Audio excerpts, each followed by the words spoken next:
Bonjour à toutes et à tous et bienvenue sur Le Pompon, le podcast qui s'intéresse au parcours atypique et inspirant des entreprenantes et entreprenants du Sud-Ouest.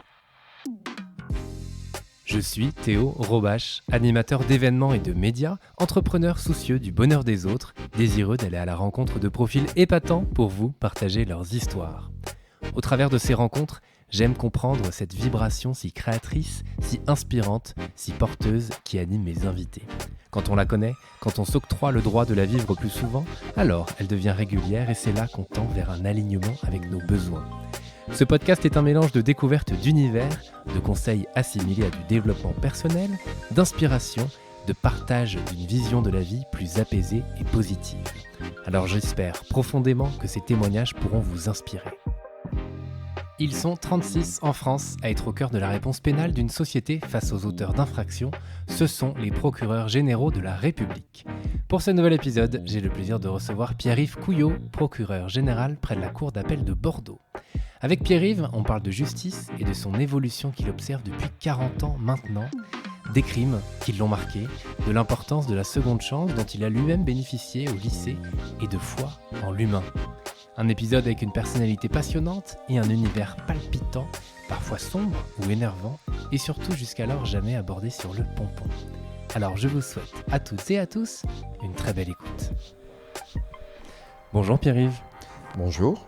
Merci d'avoir accepté mon invitation. Je suis ravi de te recevoir sur Le Pompon. Avec plaisir. Avant de commencer, est-ce que tu peux te présenter s'il te plaît ? Eh bien, je m'appelle donc Pierre-Yves Couillot. Je suis plus proche de la retraite que du commencement. J'ai eu 64 ans au mois de juin. Je suis procureur général de la Cour d'appel de Bordeaux. J'imagine que peu de gens savent ce que c'est. Tu sais ce que c'est ? Mais je me suis un petit peu renseigné, mais quand même. Bon, j'essaierai de raconter ça. Ouais. J'exerce le métier que j'ai voulu exercer. C'est une grande chance dans la vie. C'est une grande chance. Voilà. Ouais, merci. Quand tu dis que tu as voulu exercer, c'est-à-dire que tu as cette idée en tête depuis quand ? Alors, c'est un peu compliqué. J'ai cette idée en tête, je pense qu'elle a dû germer en seconde année de droit. Après un parcours pour le moins chaotique, parce que j'étais un gamin un peu rebelle et qui avait pas trop de temps à consacrer à l'étude, parce qu'il en consacrait beaucoup à l'introspection. Et donc, ça n'a pas trop marché. Après un tableau d'honneur, ça s'appelait comme ça, en 6e, au premier trimestre, j'ai décru sans arrêt, de telle sorte qu'à la fin de la 3e, ma pauvre maman, qui était institutrice, s'était vue dire par le proviseur du collège de la Teste, qu'elle connaissait, « Ton fils, il faut l'orienter en CAP ». Donc vous voyez, ça allait pas, je montrais pas de prédisposition majeure pour l'étude. Ouais. Et puis, contre toute attente, j'ai eu mon BEPC. Ma mère, qui était une femme déterminée, mon père aussi d'ailleurs, m'avait dit qu'il n'était pas question que je lâche quoi que ce soit sans avoir le bac. Ouais. Et ils m'ont placé en établissement disciplinaire, si je puis dire, entre guillemets, je plaisante un peu, où je me suis sorti de mon ignorance des 4 années passées. Et puis voilà. Et puis je me suis orienté en fac de droit, et voilà. Petit à petit, et on y reviendra. Voilà. Et quand tu étais petit, tu voulais faire quoi ? Oh, je n'ai pas de souvenir. Je me souviens d'avoir... parce que je faisais du théâtre lorsque j'étais au lycée, et je me souviens que mon inclinaison naturelle m'aurait plutôt porté vers les planches. C'est ce que je me disais. Donc quand j'étais petit, j'étais pas un enfant sauvage, mais mon père était pilote de chasse et ma mère instite. Et je vivais dans ce village où j'ai une maison aujourd'hui, qui a pas été loin de brûler là, cet an dernier, à Cazaux. Toute la forêt de mon enfance a brûlé. Cette forêt compliquée qu'on appelle la forêt usagère. 7500 hectares sont partis en fumée. Et donc là, j'ai déjà raconté tout ça, mais c'est vrai. Je parcourais la forêt à cheval, plus tard en courant, en VTT. J'ai nagé quand j'étais gamin avec les copains dans le lac de Cazaux à cheval, comme un Indien.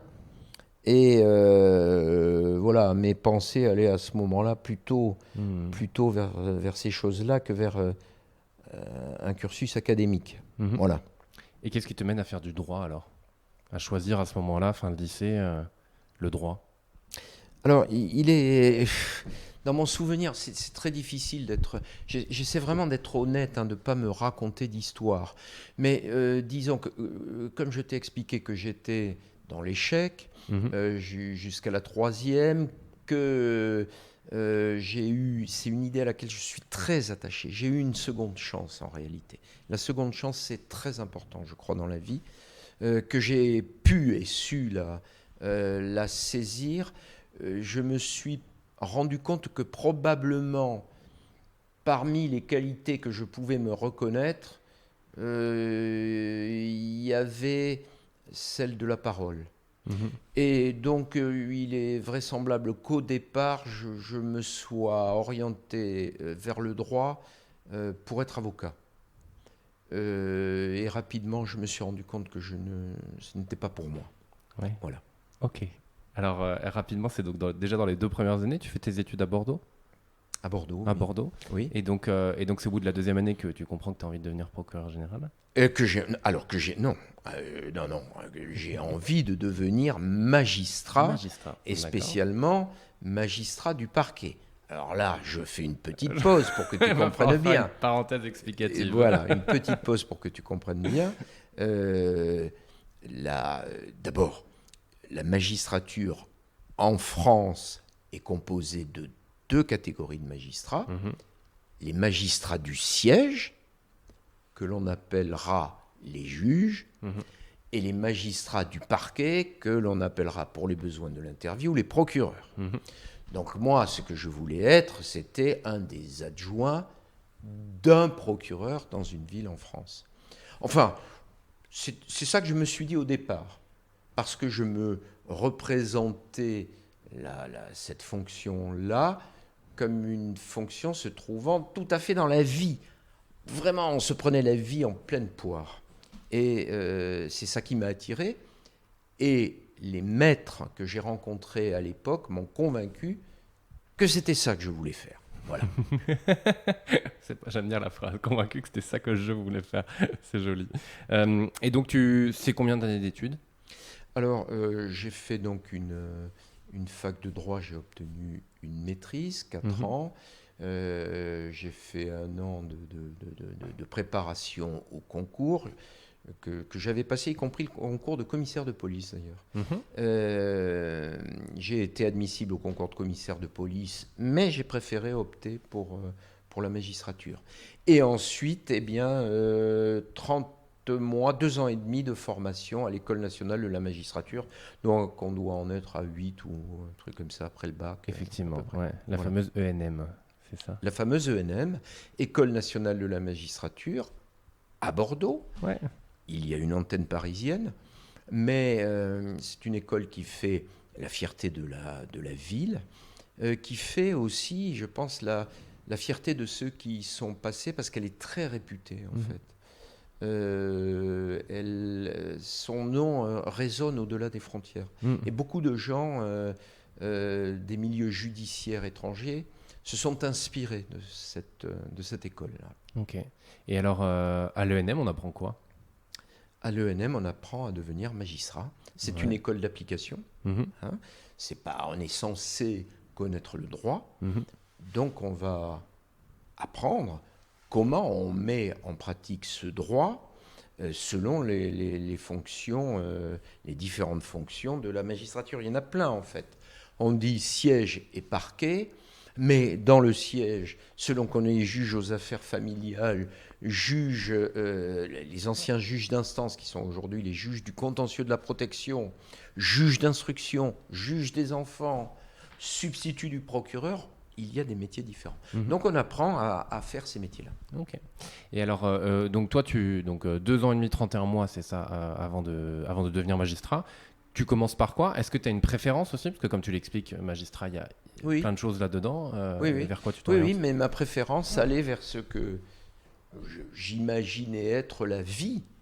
La fonction de la matière que traitent les juges en droit civil, en fait, c'était ma matière préférée en fac. Moi, j'aimais le droit civil. Mhm. Les rapports entre les gens, la filiation, la responsabilité, les contrats, les successions, je trouvais ça très intéressant. Mais je voulais être dans la vraie vie, tel que je me la représentais. Hein.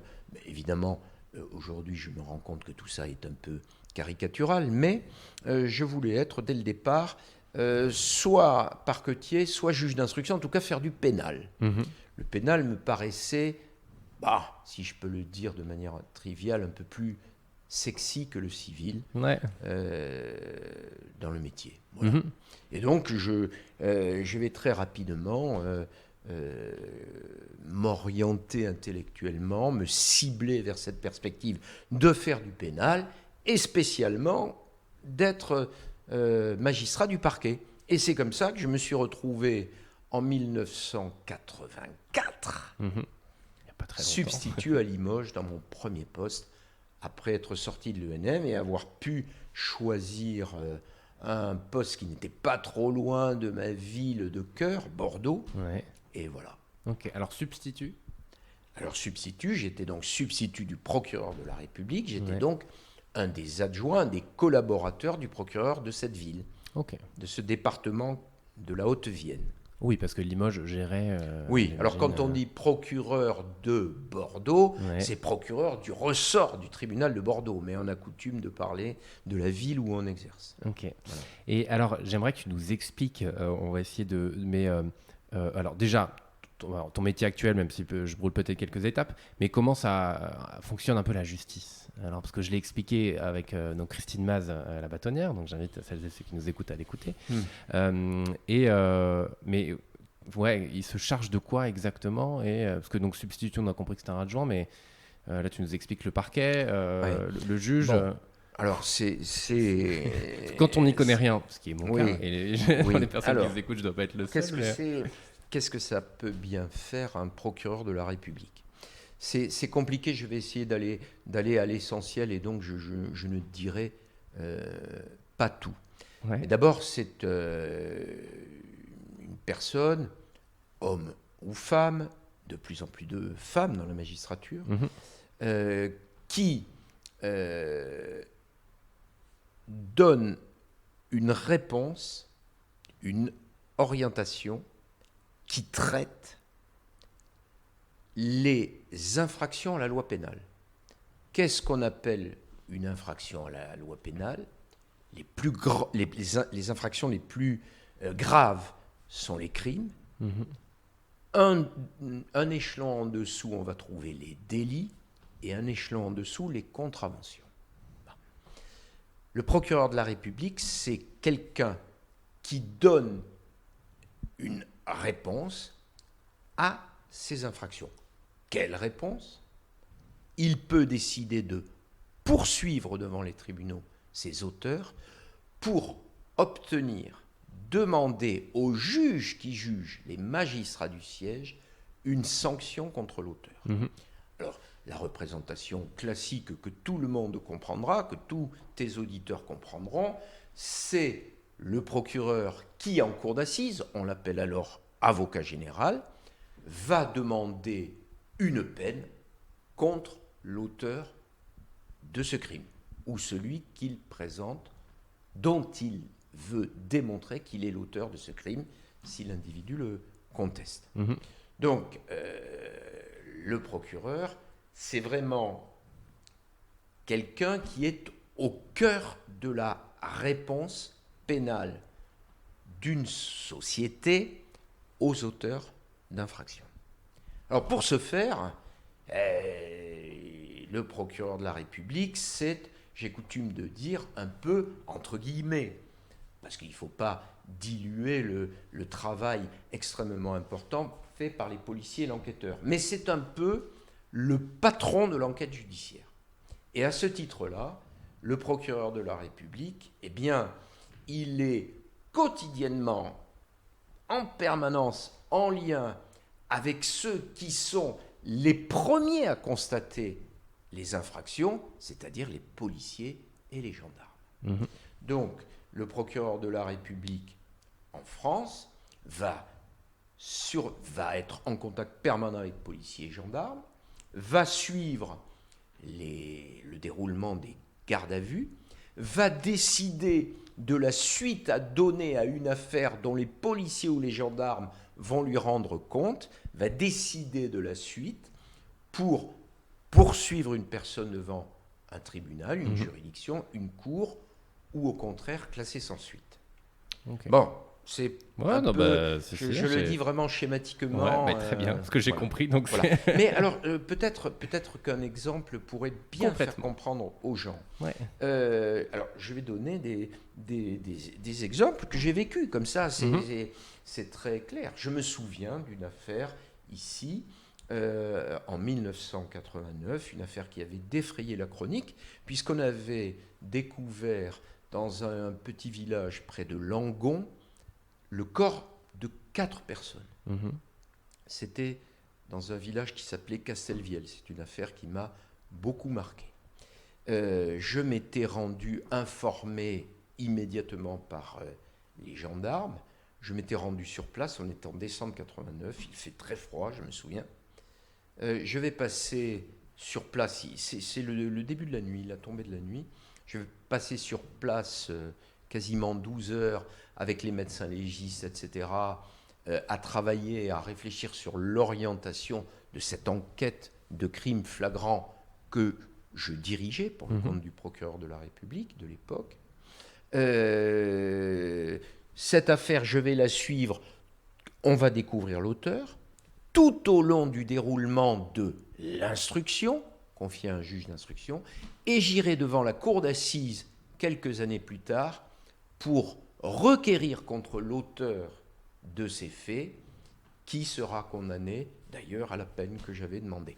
Voilà, pour faire comprendre à tes auditeurs que un procureur de la République, c'est donc quelqu'un qui intervient dès le départ et jusqu'au bout du processus pénal.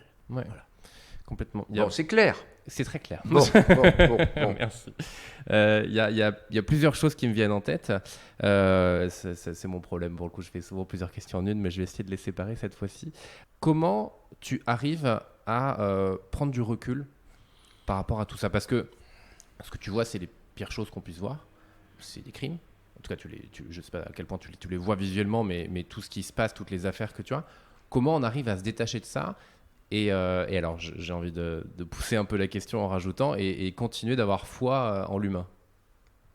Alors, d'abord, je ne sais pas par quel processus chimique on arrive à se défendre de tout ça, mais c'est un fait que on se blinde. Ouais. De la même façon que les médecins qui côtoient la mort tous les jours finissent par se blinder. On ne se dit pas il faut que je me blinde, en tout cas moi je ne me le suis pas dit, et on se blinde. C'est un fait. Donc oui, des horreurs j'en ai vu toute ma vie, c'est vrai. Et pour autant, ça ne me fait pas désespérer de l'humain. Alors, il faut être... moi je vois les choses comme ça. D'abord, mon métier m'a appris, parce que c'est un métier qui apprend énormément sur l'humain. Ça c'est sûr. On est totalement immergé, absorbé, avalé par l'humain dans ce métier. Et ça, c'est d'une richesse inouïe. Alors, on voit le pire, mais peut-être aussi parfois le meilleur. Alors, pourquoi est-ce que je ne suis pas désespéré ? Il y a deux choses. D'abord, je pense qu'à l'exception de quelques criminels particulièrement dangereux et pervers, j'en ai rencontré dans ma carrière, je pense que la vie nous gouverne tous. Et que on a beau être très solidement étayé sur le plan psycho-social, etc., des accidents de la vie peuvent amener quelqu'un à commettre des actes graves qu'on n'imaginait pas qu'il commettrait. Donc, j'ai le sentiment qu'on est tous un peu à égalité face aux difficultés de la vie. Et qu'il faut être très fort pour dire « Ah, moi, jamais ». Donc je pense qu'en effet, les accidents de la vie peuvent nous conduire à commettre des erreurs colossales. La deuxième chose, c'est que quelqu'un qui a commis une erreur colossale, sauf le cas particulier, je le disais tout à l'heure, de certains qui peuvent apparaître irrécupérables, eh bien, l'homme finit par donner ce qu'il a de bon en lui. Je le pense, parce qu'au total, malgré tous les délinquants que j'ai fréquentés, j'ai observé qu'il y avait une constante. Ils voulaient tous, à leur manière, je ne sais pas si je vais l'exprimer correctement, je vais prendre une formule un peu triviale, ils voulaient tous être au fond les champions de leur rue. Je vais faire une connerie parce qu'elle va me positionner auprès de mes copains, parce qu'elle va me rendre visible, parce qu'elle va me donner une existence, une personnalité, une consistance. Je me suis souvent dit que si les délinquants que je connais, j'en ai connu beaucoup, énormément, enfin que je connais, bah, vous l'avez compris, tu l'as compris, oui, pas à titre personnel, mais par le métier, mettaient autant d'énergie à faire le bien qu'ils en mettent à faire des conneries, nous serions dans une société extrêmement performante. Et oui, et donc aujourd'hui, je ne suis pas au bout de mon parcours, mais j'en suis pas loin. Aujourd'hui, oui, je n'arrive pas à désespérer de l'humain. Non, je pense que l'homme, au sens générique, avec un grand H, n'est pas encore perdu pour son humanité. Oui, c'est ça que je pense. Ouais. Et est-ce que ça ne m'empêchait pas d'être sévère et ferme. Hein. Oui, mais oui, c'est ce que je pense. Et est-ce que tu en as vu justement qui sont passés d'une énergie négative et destructrice à une énergie positive et constructrice? Mais il y en a, oui. Ouais. Mais bien sûr que j'en ai vu. Il y en a. Tout notre sujet dans une société où, pour des tas de raisons extrêmement complexes, mais les gamins, parce que là, je les appelle les gamins, mais la délinquance, c'est très majoritairement un homme, plus exclusivement. Hein. Quand j'ai commencé, il n'y avait jamais de femmes en correctionnel, très peu. Aujourd'hui, il y en a fréquemment. Mais c'est quand même majoritairement un homme, et je vais dire à la louche, tout ça mériterait évidemment d'être approfondi, mais entre 16 et 30-35 ans, quoi. Et oui, bien sûr qu'il y a des réussites, mais ils mettent tellement d'énergie à vouloir se distinguer, soit en flambant, soit en obtenant avec facilité de l'argent, pour faire court, hein. Parce qu'il y a quand même la délinquance, il faut arrêter de se la raconter. C'est quand même beaucoup la recherche du plaisir, c'est-à-dire d'un truc à moindre coût, hein. Faut pas. Mais bien sûr que j'ai vu des gens avec le temps considérer que la voie était mauvaise. Et donc en changer complètement. Voilà. Ok. Hyper intéressant. Tu as changé à plusieurs reprises d'endroit. Oui. Puisque tu es passé de Bordeaux à Libourne, à Angoulême, Toulouse, même Fort-de-France. Metz aussi. Metz. Metz. Donc Limoges aussi. Oui, Ouais. oui. Paris. J'ai travaillé à Paris aussi. Ok. Qu'est-ce qui fait que on change d'endroit? Comment ça fonctionne en fait? Parce que bon, alors, je parle des endroits, mais il y a une évolution bien évidemment pour Oui. arriver au fur et à mesure ce que tu es devenu aujourd'hui, et même il y a déjà un petit peu de temps procureur général. Mais comment ça se passe? Quel est l'intérieur du système? Comment il fonctionne? Alors, d'abord, ça se passe, c'est une affaire de volonté, ça. C'est-à-dire que moi, je conçois mon métier, encore aujourd'hui, hein, comme un métier de passion et de mission. Donc, je ne suis pas là pour gérer le temps, je suis là pour faire. Je réussis ou pas, mais je veux faire quelque chose de ce temps-là. Donc, je me suis, en d'autres termes, toujours mis la pression et des objectifs. Et les objectifs, pour les atteindre, ils s'accommodent mal de l'éternité, quoi. Il faut se donner un cap, un temps, etc. Donc, c'est ce que j'ai fait dans tous les postes où je suis passé. J'ai défini des objectifs et lorsque j'estimais qu'ils étaient atteints, ou etc., et puis parce qu'aussi je souhaitais progresser, faire de nouvelles expériences, je bougeais. Voilà. Donc effectivement, aujourd'hui, c'est mon 14e poste. Pour être tout à fait honnête, j'aspire à bouger un peu moins. Je suis revenu dans ma ville de cœur, dans ma juridiction de cœur, j'ai envie de dire dans ma juridiction mère, où pour moi, tous les murs sont porteurs des traces de ceux qui m'ont marqué. Ils ne sont pas tous là, mais nombreux sont là. Et chaque fois que je rentre dans ce bureau, je pense à eux, d'abord. C'est très curieux d'ailleurs, je pense plus à eux que moi à la place d'eux. Je n'arrive pas à me voir leur place encore. Ce sont eux qui occupent ce bureau. Voilà. Et comment on a envie de passer de magistrat à procureur, procureur général? Alors, qu'est-ce que, enfin, tu non, l'as dit, alors, se fixer des objectifs, etc. Mais à quel moment ce poste-là, qui, si je ne m'abuse, est l'un des plus importants, parce que vous êtes 36 en France, c'est ça. et je te poserai la question, qu'est-ce qu'il y a potentiellement après ça?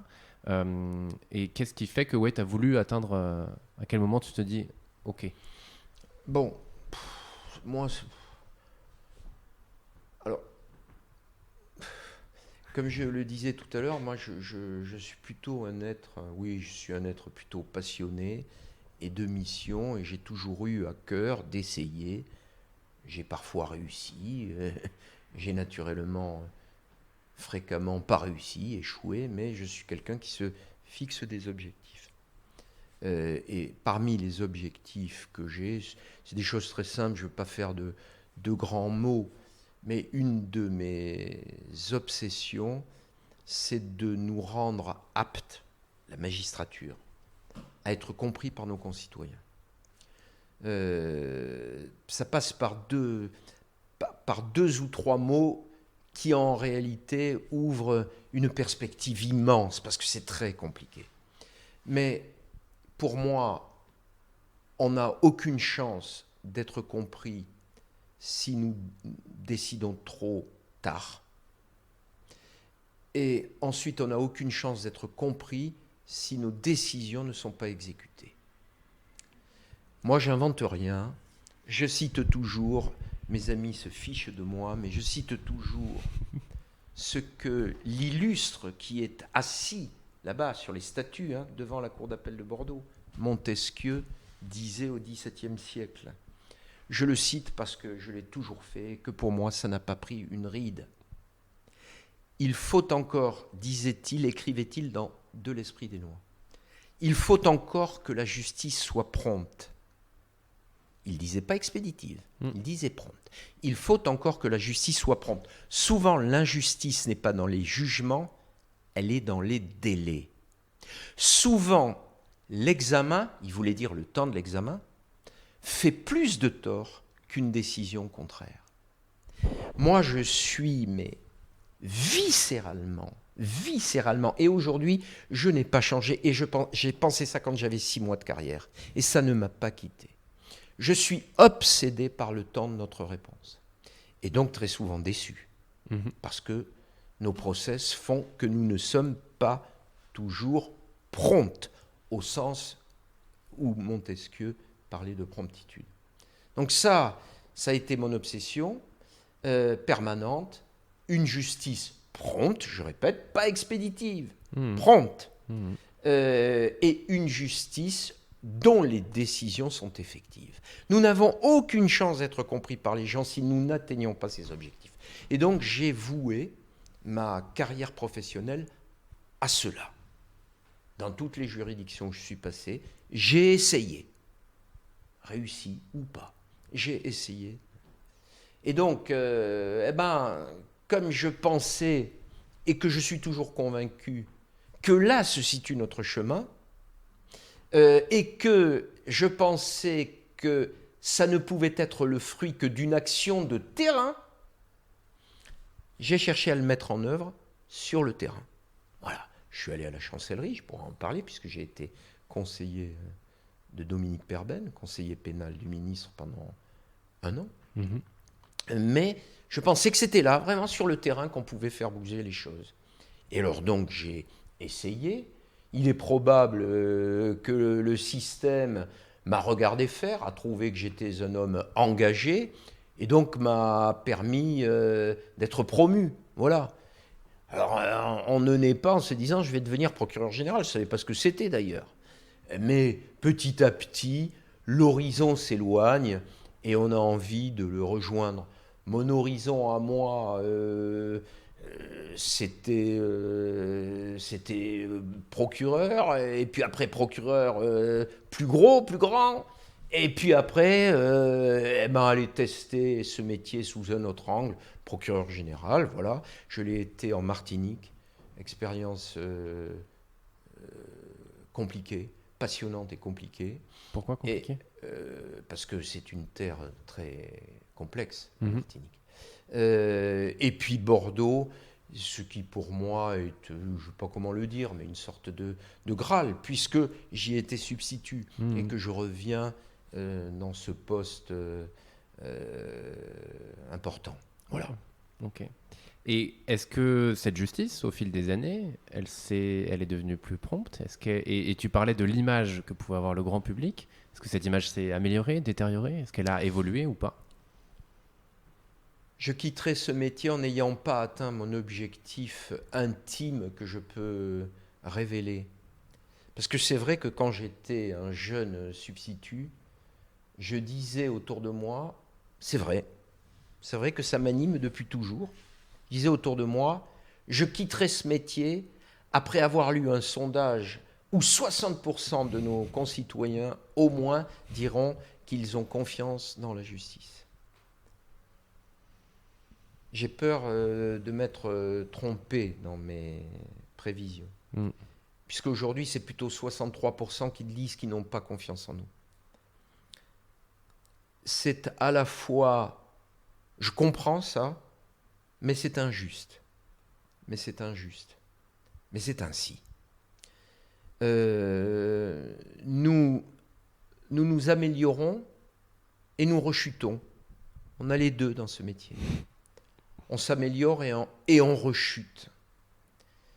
Par manque de volonté, de mon point de vue, attention, il y a des points de vue différents, par manque de volonté, d'engagement sur cette question du rapport au temps, qui n'est pas aussi obsédant pour certains que pour moi, et puis, bien entendu, aussi ce que tout le monde sait, parce que nous n'avons pas toujours les moyens de nos ambitions. Je n'ai aucune amertume. Et franchement, si c'était à refaire, je le referais, ce métier-là. Je n'ai aucune amertume. Mais il faut reconnaître qu'en France, la magistrature entretient des rapports compliqués avec son environnement et en particulier avec l'exécutif. C'est pas nouveau. C'est pas nouveau. On sait que la Constitution de 1958, etc., n'a plus parlé de pouvoir judiciaire, mais d'autorité judiciaire. Je comprends évidemment ce qui animait la pensée des constitutionnalistes de l'époque et du général de Gaulle, je comprends tout ça. Mais symboliquement, la justice a été un peu poussée dans un corner. C'est très curieux parce qu'elle occupe un positionnement institutionnel cornérisé, alors que son impact et son influence dans la vie des gens est quotidienne et fondamentale. On fait de plus en plus appel à nous. Et pourtant, nous sommes cornérisés. On fait de plus en plus appel à nous. Les gens ont confiance dans le juge, mais ils n'ont pas confiance dans la magistrature. C'est ça ce que nous disent les sondages, et en particulier un sondage très intéressant commandé par le Sénat qui racontait ça. Les gens ont confiance en nous individuellement, mais collectivement, ils sont dans la défiance. Ils sont d'accord pour reconnaître que nous manquons de moyens. Ça, tout le monde le sait, et se pose l'éternelle question, par quoi faudra-t-il donc commencer ? L'armée, nous apprenons que nous n'avons pas assez de canons César. Les professeurs, nous apprenons que nous recrutons des contractuels parce qu'il n'y a plus assez de renouvellement de génération de professeurs, CAPES, certifiés, etc. Nous apprenons que les urgences sont en grève, c'est pas nouveau, parce que l'hôpital, etc. Donc, on a un petit sujet. Ouais. On a un petit sujet. Ouais. J'ai répondu à ta question? Oui, je crois. J'oublie mes questions, bon, je crois que oui. Si j'oublie, c'est bon, que c'est bon signe. Bon. Complètement. Et dans ce cas-là, qu'est-ce que... Enfin, si, alors je vais aller sur le temps. Est-ce qu'on peut accélérer les choses? Parce que effectivement, on a l'impression que la justice, c'est du temps long. Mais pourquoi? Et est-ce qu'on peut accélérer? Est-ce que ça peut changer? Alors, il faut distinguer les choses. La justice, c'est du temps long, mais pas toujours. On nous accuse aussi d'être expéditif. On a les deux reproches. On nous accuse d'être trop lent, reproche majoritaire, et on nous accuse d'être expéditif. Parmi les contradictions des reproches qui sont formulés, je vais continuer sur ta question, mais mettre en exergue une autre contradiction. Nous sommes à la fois des laxistes, nous sommes insuffisamment sévères, et nous remplissons les prisons. On a aussi ce reproche. Il y a une contradiction interne, mais peut-être elle n'est pas... elle demande qu'on réfléchisse. Donc, est-ce qu'on peut être plus rapide? Oui, on peut. Oui, on peut. Moi, quand j'ai commencé, sur 10 décisions qui passaient en correctionnel, il y en avait 40%, qui étaient rendues par défaut. C'est-à-dire qu'on jugeait des gens qui ne savaient même pas qu'ils étaient jugés, parce qu'on ne les avait pas touchés physiquement pour leur dire, remis une citation pour leur dire vous devez venir devant le tribunal. On ne savait plus où ils habitaient, donc ça mettait des plombes, évidemment. Ouais. 4 sur 10, il y en avait 3 autres que l'on touchait, mais qui eux ne venaient pas parce qu'on les poursuivait.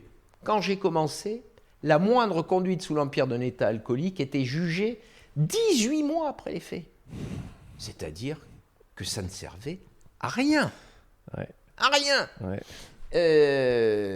Et puis, les 2 ou 3 autres étaient présents, mais étaient jugés sur des faits qui dataient de plus d'1 an, 2 ans, etc.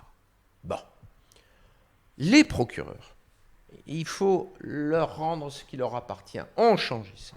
On fait revenir les personnes poursuivies devant les tribunaux en changeant complètement leur méthode. C'est ce qu'on a appelé, pour le meilleur, mais aussi parfois pour le pire, le traitement en temps réel.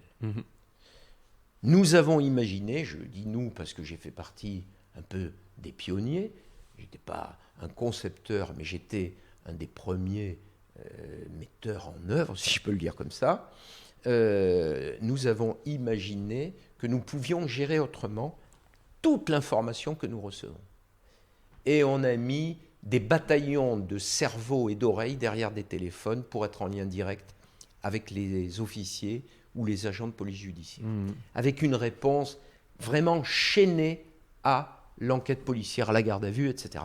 Et on a complètement changé les méthodes. Aujourd'hui, quand même, il faut dire, mais on nous fait ce reproche de la justice lente, mais que sur 10 affaires, il y en a 8 qui sont jugés dans des délais qui se chiffrent en semaines ou en mois. Bien entendu, la SNCF, ça ne marche pas du tout parce que sur 10 trains, il y en a 2 qui sont en retard. Et oui, mais il y en a 8 qui sont à l'heure. Voilà.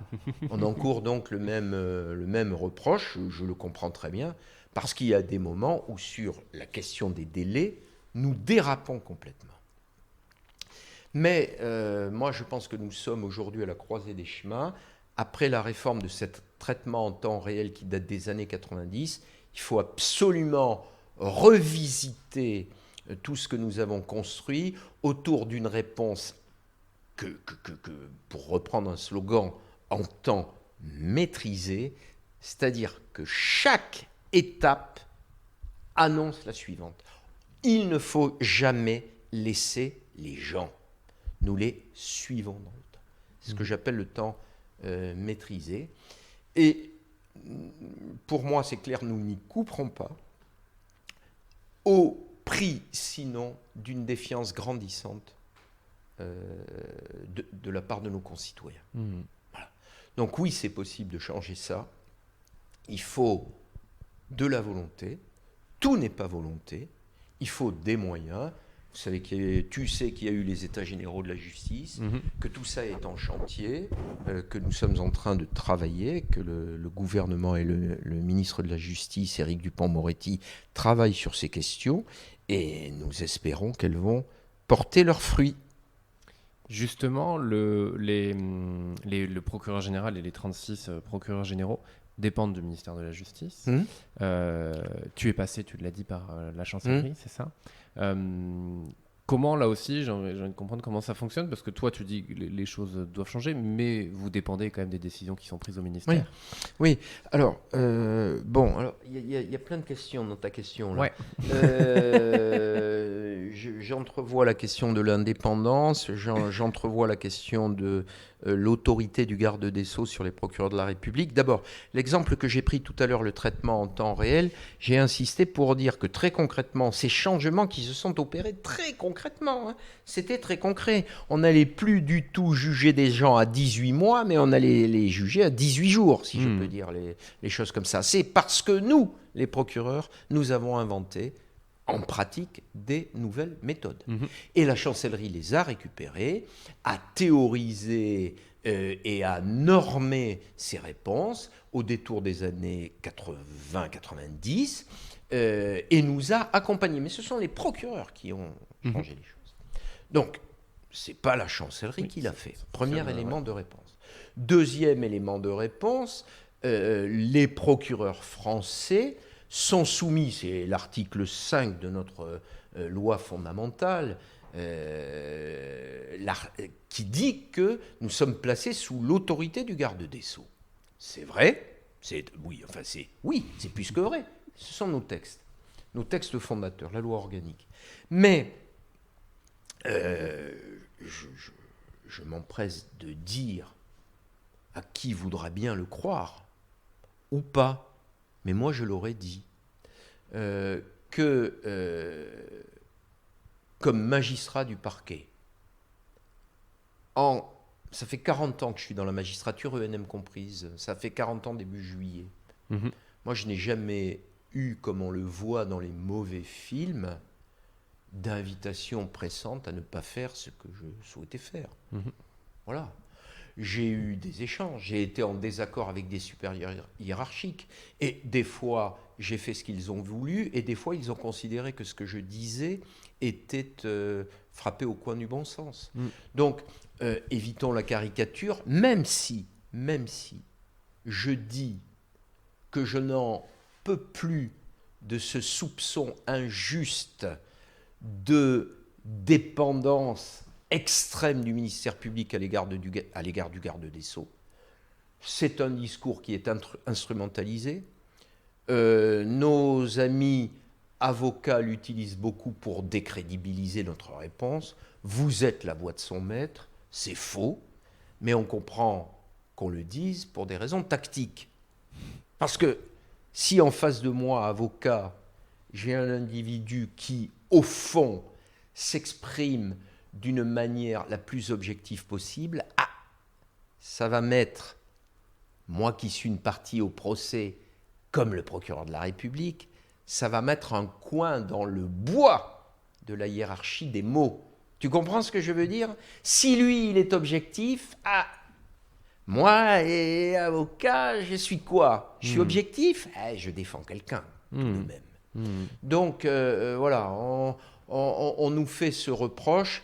Donc, les magistrats du ministère public et les magistrats dans leur ensemble souhaitent une réforme du statut pour qu'il soit acté dans nos textes fondateurs que le ministère public est, dans les textes, ce qu'il est dans la réalité, c'est-à-dire indépendant dans le choix de ses réponses dans les affaires. Parce que, attention, nous n'avons jamais revendiqué, les procureurs, d'être indépendants du gouvernement, au sens où l'autorité de la magistrature procède bien entendu de l'autorité de l'État. Au nom de quoi les sanctions sont-elles exécutées, si ce n'est parce que derrière il y a la force légitime de l'État. Mais, et puis, nous disons, le gouvernement dans une société démocratique a le droit d'avoir une politique pénale, le devoir même. Donc, moi, j'ai jamais voulu être un espèce de seigneur dans sa seigneurie qui faisait ce qu'il voulait et qui s'affranchissait du droit, de la loi.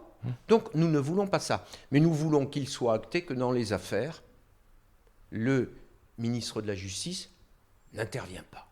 Et donc, nous disons, pour cela, depuis 2013, le garde des Sceaux n'intervient plus, il n'y a plus le droit d'instruction dans les affaires individuelles. Ça, c'est la loi dite Taubira, non, c'est acté. Et nous disons, pour éliminer ce poison-là, ce venin du cerveau des gens, faites que les procureurs de la République soient nommés comme les présidents de tribunaux. Et ainsi, les choses seront lissées et faciles, et on ne courra plus un 100 mètres avec un boulet de 5 kilos au pied qui s'appelle dépendance au garde des Sceaux. Moi, je suis toujours stupéfait de mes échanges avec les avocats, que j'aime bien et avec qui je suis parfois provocateur, et à qui je dis « Oh, excusez-moi, il est 18h, il faut que j'aille prendre mes ordres auprès du ministre de la Justice. » Et je vois bien que dans l'esprit de certains, je ne suis pas forcément en train de plaisanter. Ça me stupéfie. Ça me stupéfie. Voilà. Bon, donc, on élimine tout ça et nous pourrons avancer. Ok. D'ailleurs, je ne t'ai pas demandé, le procureur général, il est nommé comment? Alors, le procureur général, aujourd'hui, est nommé sur proposition du ministre de la Justice. D'accord. À la différence du premier président ou de la première présidente, qui, elle, est nommée sur proposition du Conseil supérieur de la magistrature. D'accord? Donc, il est nommé, le procureur général, sur proposition du garde des Sceaux, qui s'est engagé depuis maintenant une vingtaine d'années à ne jamais aller à l'encontre de l'avis du CSM, du Conseil supérieur. Donc, le procureur général, comme le procureur de la République, va plancher devant le CSM, qui va rendre un avis et qui va dire au garde des Sceaux « Je suis d'accord avec votre proposition ou pas ». S'il est d'accord, c'est un décret du président de la République qui nommera le procureur général, exactement comme le premier président d'ailleurs. D'accord, parfait. Tu parlais de la chancellerie tout à l'heure, tu as passé un an là-bas. Oui. Comment ça se passe? Parce que, est-ce que changement de statut, j'imagine, enfin, comment Oui, alors moi j'ai été mis à la disposition, j'étais substitut général à l'époque, et j'ai été mis à la disposition du garde des Sceaux comme conseiller pénal.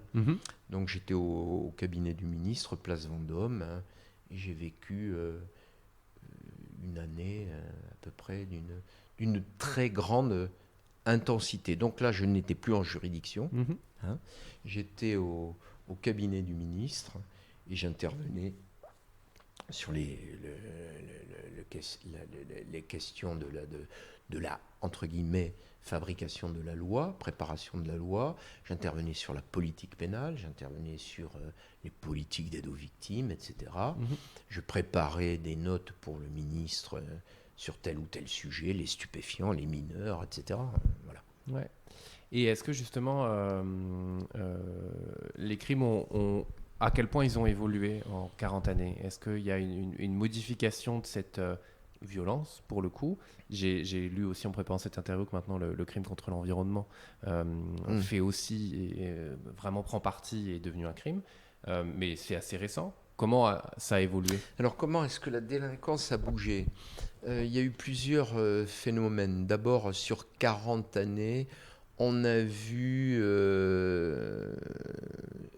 se développer et exploser la problématique des stupéfiants.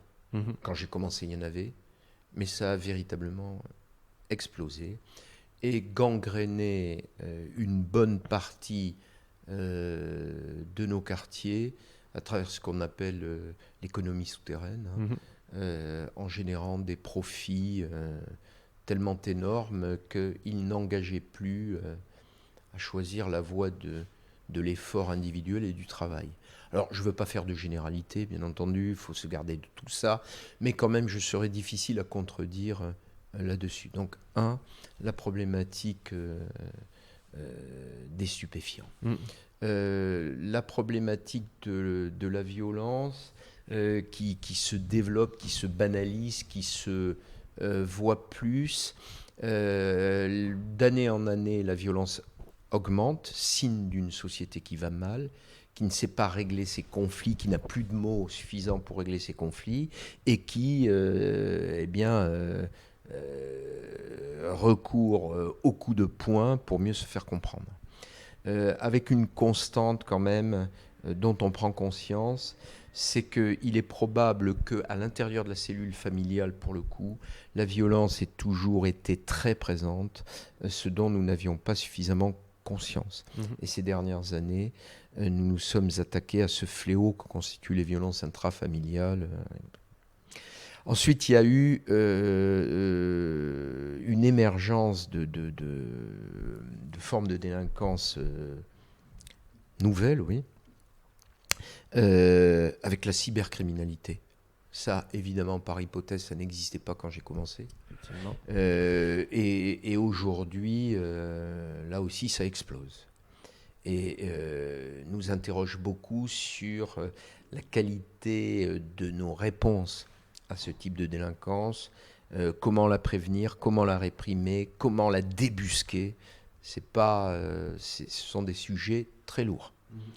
Et puis, tu l'as dit, la délinquance environnementale qui devient le sujet. Tout le monde a compris.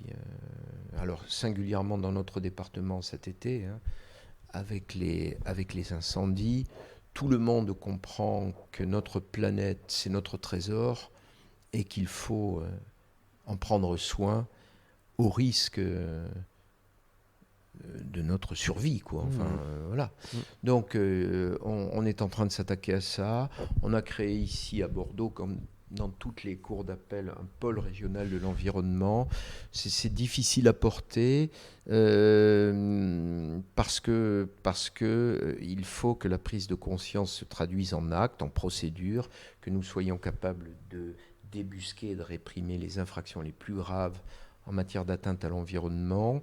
On s'y attelle. C'est pas une chose qui va se faire en claquant des doigts. C'est une politique de très long terme, c'est-à-dire on ne reviendra plus en arrière.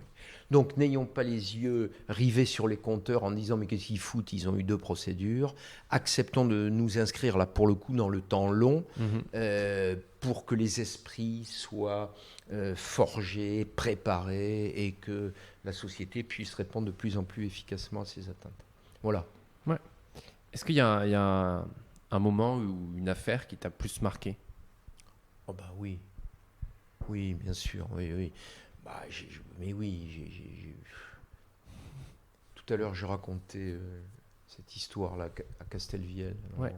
M'avait particulièrement marqué cette affaire-là. elle remonte au début de ma carrière, mais j'en ai plein.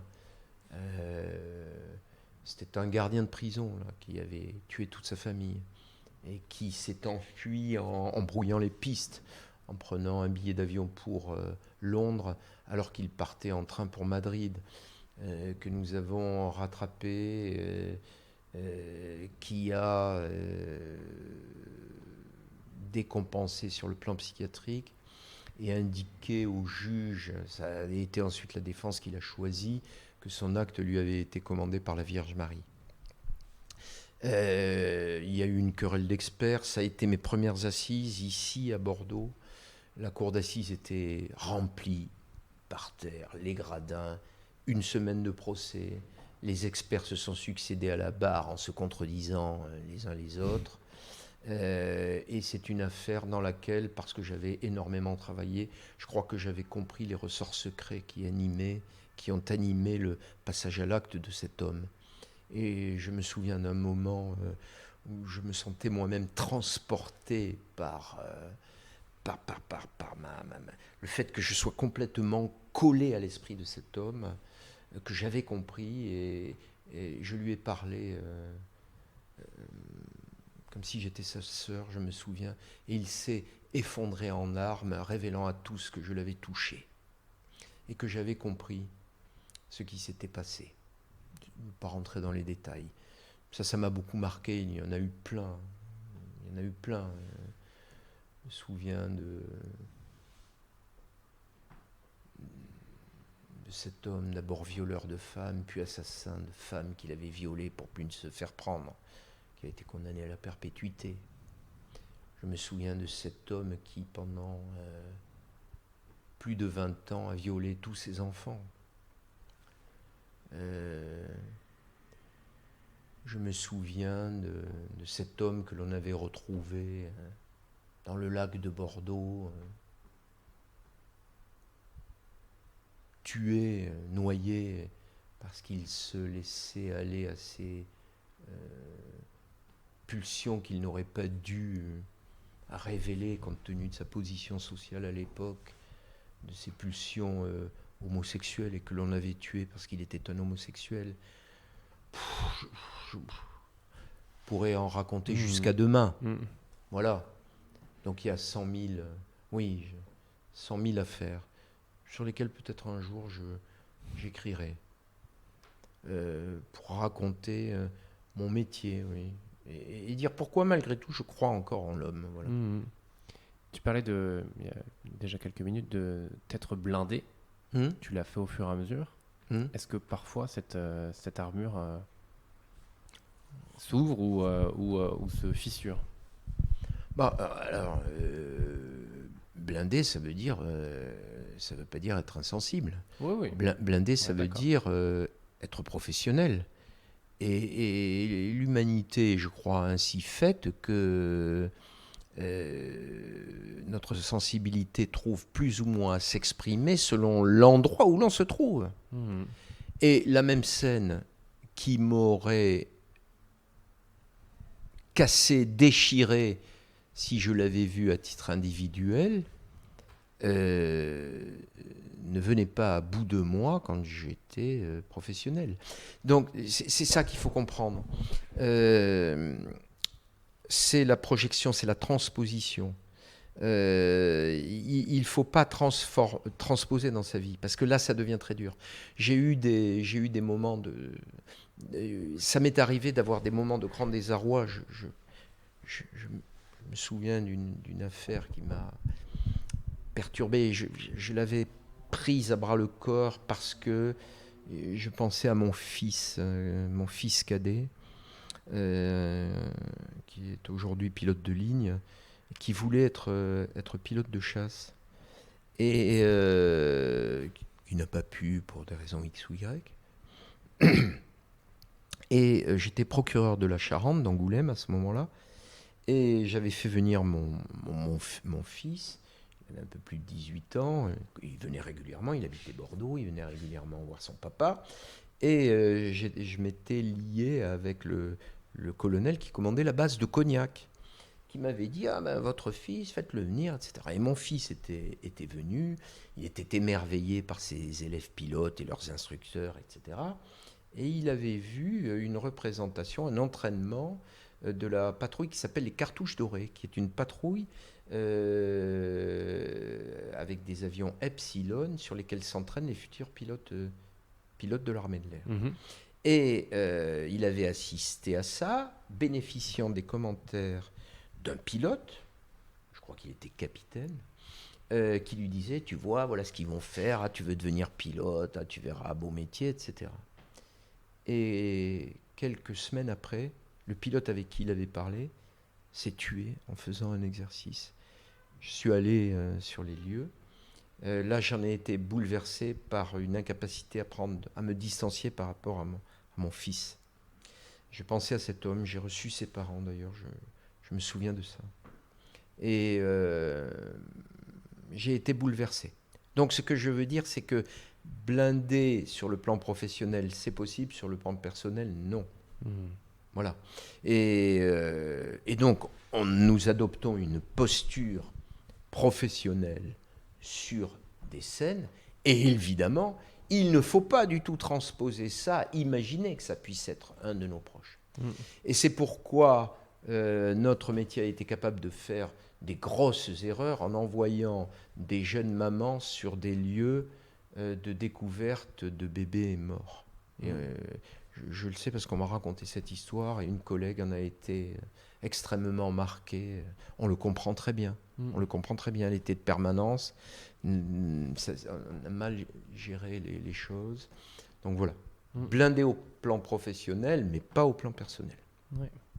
Dans une interview que tu avais fait avec les Échos judiciaires girondins il n'y a pas très longtemps, tu parlais d'ascenseur social aussi, et de l'importance de l'ascenseur social. Il est encore possible aujourd'hui ?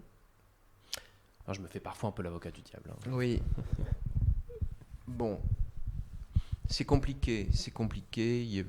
Alors, d'une manière générale, je pense que oui, je pense qu'il y a une panne là, un très sérieux ralentissement, de telle sorte que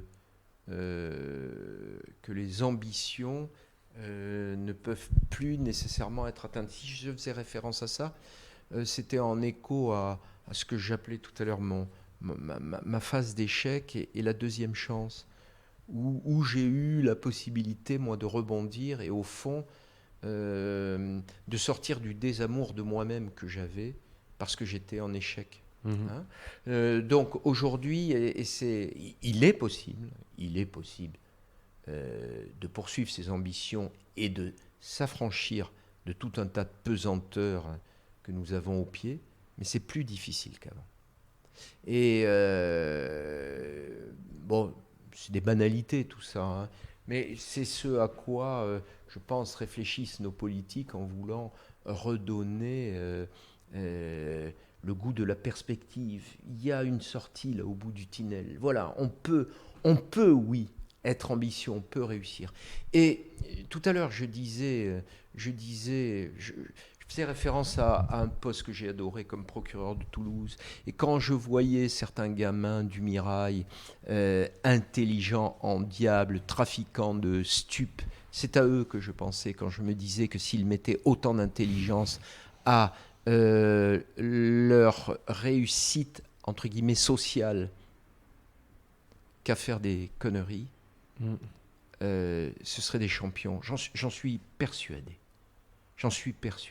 Parce que ce qu'ils portaient en eux, au fond, c'était une volonté de réussite personnelle. Mais dans leur environnement à eux, la réussite personnelle passait par le fait d'être le champion de sa rue, le meilleur vendeur, l'autoritaire, celui devant qui on allait se courber parce qu'on savait qu'il était puissant, parfois violent, parfois, etc. Mais, il y avait dans sa démarche une volonté de réussite personnelle et d'imposition du moi. Je vais être reconnu par mon fric, par mon ceci, par mon cela, par de mauvais moyens. Mais le moteur, c'était la réussite, la volonté de réussir. C'est terrible d'ailleurs. Bah oui, c'est terrible parce que quand on réussit avec des moyens qui au total sont habiles à détruire la société, parce que le trafic de stupes, fondamentalement, nous pose des tas de problèmes. On le mesure aujourd'hui pendant des années. À mon avis, on a dit n'importe quoi sur le thème « laissons les gamins s'amuser ». Alors, j'entends bien les questions relatives au hashish festif, je le comprends très bien. Mais il n'y a pas que ça. Et on s'est rendu compte aujourd'hui, il y a un autre discours sur le thème « Ah mais attention aux dégâts physiques » que ça peut créer. Hein. Et puis, ça mine les fondements d'une société qui ne peut pas durablement se construire sur le fric facile.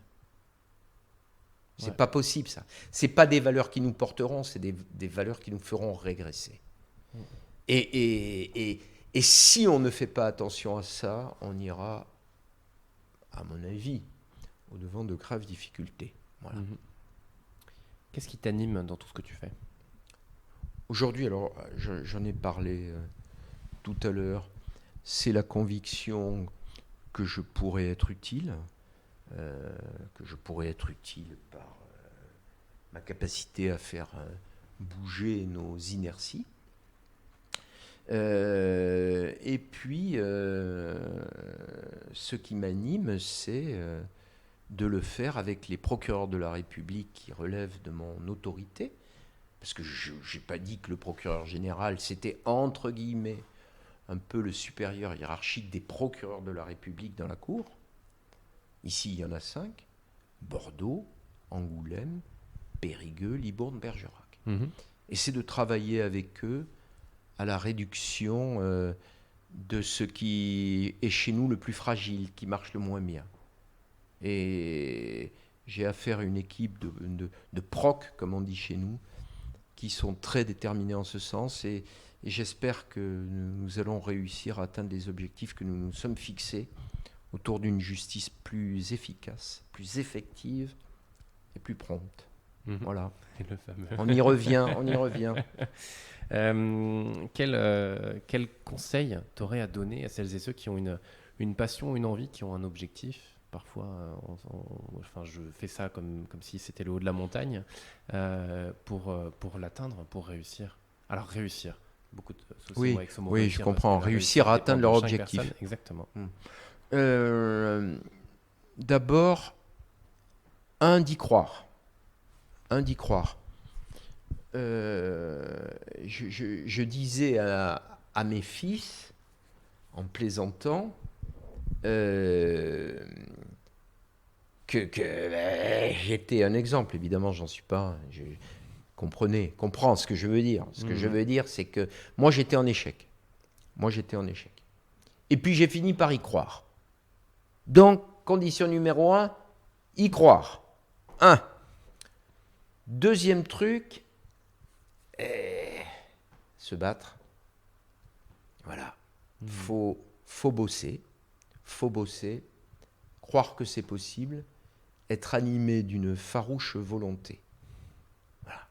Et ça paye encore. Je parlais de mon fils, cadet, qui voulait être pilote de chasse. Il avait réussi les épreuves de sélection pour ce faire, et il a, je ne rentrerai pas dans les détails, échoué sur une petite problématique à la visite médicale. Terminé. Il en a conçu un sacré coup de moins bien, mon fiston, là, à 18-19 ans, alors qu'il s'apprêtait à partir à Salon de Provence, ça lui a mis un sacré coup. D'autant que j'ai dit, mon père était pilote de chasse, son frère jumeau était pilote de chasse, un de mes oncles était pilote de chasse, donc voilà. Ça a été très très dur. Il est aujourd'hui copilote sur Airbus A320. Voilà. Il a tout repris à zéro, il s'est battu. Bon, je suis très fier de lui. Mon fils aîné, lui, il avait réussi. Dès le départ, il est médecin. Il fait ce qu'il avait souhaité, il a réussi aussi. Mais donc, y croire et s'accrocher. Et ça, vraiment, Mais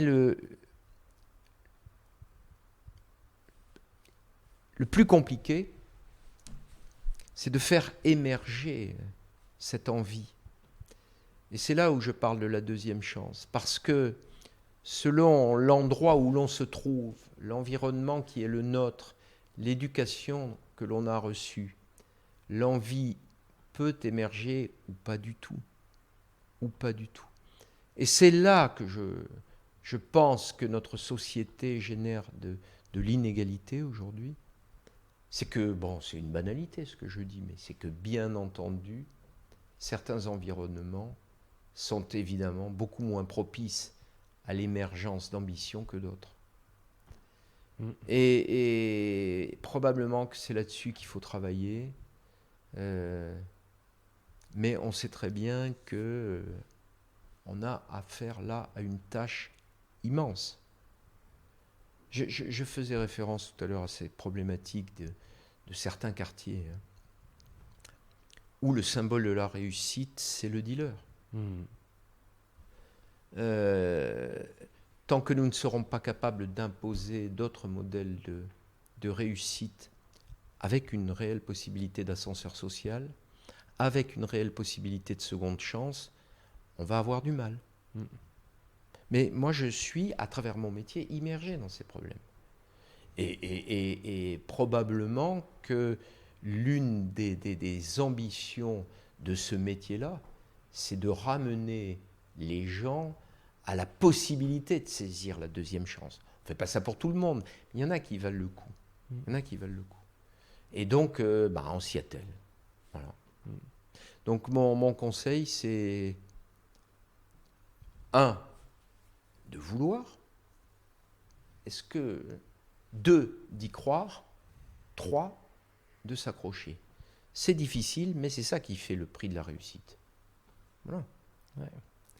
Est-ce que, ce sera peut-être l'une des dernières questions, quand justement au moment où toi, lycéen, tu as ta seconde chance, qu'est-ce qui t'a poussé, qu'est-ce qui t'a porté? Est-ce que tu as été inspiré? Est-ce que tu as eu des exemples pour là aussi voir un peu la lumière au bout du tunnel? Alors, ce qui m'a porté, c'est d'abord d'avoir retrouvé confiance en moi. C'est tout bête, hein, mais cette confiance, elle n'est pas tombée du ciel. C'est-à-dire, j'ai fait un acte de volonté, mais qui m'a dépassé. C'est un truc tout bête, je crois que je l'avais raconté déjà, ça. C'est un truc tout bête, donc je suis en échec vraiment, j'ai des mauvaises notes, je redouble pas. J'avais conservé un an d'avance. Parce qu'on ne faisait pas redoubler les mauvais, sinon j'aurais redoublé tant et plus. Et puis je rentre en seconde dans un établissement où l'orientation, on est en avance sur la réforme, se fait après la seconde. Et il y a un tronc commun de seconde C avec 8 heures de français. Donc on bosse comme des malades et je me plante. Je me plante puisque j'ai rien foutu les 4 années précédentes, sauf le premier trimestre de la 6e. Donc je me plante. Donc ça va pas, je vais dans le mur. Je vais dans le mur. Et alors, un truc incroyable, ça, c'est ma seconde chance à moi. C'est ma seconde chance à moi. Dans ce lycée, où je suis pensionnaire, va être organisé un concours d'éloquence. Ah bon? Et qu'est-ce qui m'a poussé à ça? Je ne sais pas. Peut-être une forme d'instinct de survie. Peut-être ça. Parce que je sentais bien que je coulais, quoi. Et je me suis présenté à ce concours d'éloquence. J'ai 14 ans et 2 mois, 3 mois ou 6 mois. Et puis, on doit être une quinzaine à s'être présenté. C'est un petit truc, là, dans le lycée. Mais enfin, ça fiche la trouille. Il va falloir passer 3 épreuves. La première, c'est la lecture d'un texte à haute et intelligible voix, devant une salle où il y avait peut-être une centaine de personnes, plus les professeurs et tout ça. C'est pas si facile. Hein. Après, on va dire un poème de son choix qui comporte au moins N vers. Et ensuite, on va tirer un petit sujet au hasard et faire une improvisation sur le sujet pendant 5 minutes. Et c'est moi qui ai gagné. C'est moi qui ai gagné, mais comment ? Mais comment moi, qui étais dans l'échec et qui étais dans le désamour de moi-même, ai-je eu une force, je ne sais pas d'où elle venait, qui m'a dit « il faut que tu fasses ça ». Parce que j'aurais pu me déballonner complet. Enfin, je veux dire, pourquoi j'ai fait ça? Et il y avait là des gars, je me souviens, qui doublaient ou triplaient la 3e dans ce truc-là, qui avait 20 ans, et c'est moi qui ai gagné. Et je raconte qu'on m'a offert mon premier livre de la collection La Pléiade. Le contenu ne l'est pas, mais le titre est évocateur. Je me suis demandé si on voulait me dire quelque chose, c'était L'Idiot de Dostoïevski. et là, ben, c'est ça le truc en réalité. J'ai retrouvé confiance en moi, ce qui est une déclinaison de... J'ai retrouvé un peu de la considération et entre guillemets de l'amour pour moi-même. Je n'étais plus dans le désamour. Je n'étais plus un perdant. Je pouvais faire quelque chose. Et c'est ça qui m'a permis de rebondir et de me dire, bah tiens, voilà, je peux regarder plus loin. Et franchement, je crois beaucoup à ça. Je crois beaucoup à ça. Et ce que je crois aussi, c'est que chacun d'entre nous, sauf exception, tout le monde n'est pas doué pour les mêmes choses. Moi, je suis nul en bricolage, j'aimerais tellement. J'aurais tellement aimé être musicien, faire des dessins. Je n'ai aucun don, zéro. Je ne sais rien faire. Mais ça, je l'ai fait. Ça, je l'ai fait. Et ce que je crois, c'est que, allez, pour être un peu dans la nuance, pas tout le monde, mais l'immense majorité d'entre nous porte quelque chose en lui. Il lui faudra... Il ne peut pas s'en remettre totalement à la Providence. Hein. Moi, je reconnais, j'ai fait cet effort de volonté. Je ne sais pas d'où il m'est venu. Il fallait que je me présente au truc. Sinon, ça ne l'aurait pas fait. Ça m'est arrivé d'autres années plus tard. J'étais à l'ENM et je me suis présenté à une reconstitution de procès d'assises où j'ai été tiré au sort comme avocat général. Ça a fondé aussi mon démarrage dans la carrière. Ouais. Et donc, il y a comme ça des moments. Moi, je crois à la deuxième chance et j'ai envie de dire aux gens, oui, c'est difficile. Oui, nous vivons dans un monde complexe. Oui, il y a des pesanteurs, etc. Mais tu portes en toi, cherche-la. Une flamme qui t'indiquera la sortie. Je le crois profondément. Ça m'a jamais quitté, ça. Ça m'a jamais quitté. Voilà. Ouais, c'est ça. Aujourd'hui encore, c'est ce que je me dis. Après, bon, il faut regarder le réel en face, bien sûr. Bien sûr. Je sais très bien. Il y a un film qui est une comédie un peu ridicule, américaine, mais qui est, je crois, mérite d'être revu si on veut bien le regarder au 2e degré. C'est un film tout bête, avec Eddie Murphy, qui s'appelle Un fauteuil pour deux. Je ne sais pas si tu l'as vu. Je ne l'ai pas vu, non. Eh bien, écoute, il est à regarder parce que c'est un pari cynique de 2 patrons de Wall Street qui parient sur le fait qu'un clochard de New York, particulièrement bien entouré, pourrait devenir un champion de Wall Street, tandis qu'un champion de Wall Street qui va connaître des cassures dans sa vie va pouvoir devenir clochard. C'est une comédie, c'est une plaisanterie, mais le sujet abordé est très sérieux et je ne le crois pas totalement faux. Voilà ce que j'ai à raconter. Merci. Est-ce qu'il y a quelque chose, ça fait 1h15 que nous sommes en train d'échanger, est-ce qu'il y a des choses sur lesquelles tu aimerais qu'on revienne ou qu'on n'a pas abordé et tu te dis ça pourrait être intéressant d'en parler? Je laisse cette porte ouverte pour terminer. Non, moi j'ai pas de message majeur, mais bon, je veux juste dire qu'il me semble que nous avons un peu trop, dans notre société actuelle, cultivé la supériorité, la suprématie, la dictature du moi. Je suis effaré par le fait que, pour nombre d'entre nous, l'alpha et l'oméga de tout, c'est le moi. il me semblerait utile que nous revenions un peu à du nous. Voilà ce que j'ai envie de dire. Je dis ça parce que dans mon métier, je le vois tous les jours. Il faudrait en revenir à du nous, à du ensemble. Alors tout ça est un peu couillon, j'ai conscience de ça, j'ai pas de leçons à donner. Mais quand même, je vois bien que vraiment on est beaucoup là-dessus. Hein. Et il serait temps peut-être qu'on repense un peu les choses en collectif et en capacité d'union un peu plus que ça n'est. Mais enfin, tout ça, ça va pas faire avancer les choses, mais je l'ai dit, voilà. Ça fait toujours réfléchir, ça fait toujours... Voilà. Parfait. Merci beaucoup, Pierre-Yves, merci pour ton temps, merci pour ce partage. Merci. Et puis, à très bientôt. À bientôt, merci. Merci à toutes et à tous pour votre écoute. Ravi d'avoir pu rencontrer Pierre-Yves et découvrir cet univers qui semble parfois loin et pourtant si présent dans le fonctionnement de notre pays. C'était hyper intéressant d'avoir sa vision de la justice, sa vision de l'humain, et j'ai adoré évidemment sa foi persistante en la possibilité de toutes et tous d'évoluer positivement. Et merci d'écouter Le Pompon et de suivre cette aventure. Vous pouvez vous abonner sur votre plateforme d'écoute préférée pour découvrir tous les nouveaux épisodes, partager, liker, mettre 5 étoiles. C'est comme ça que Le Pompon se fait connaître, c'est grâce à vous.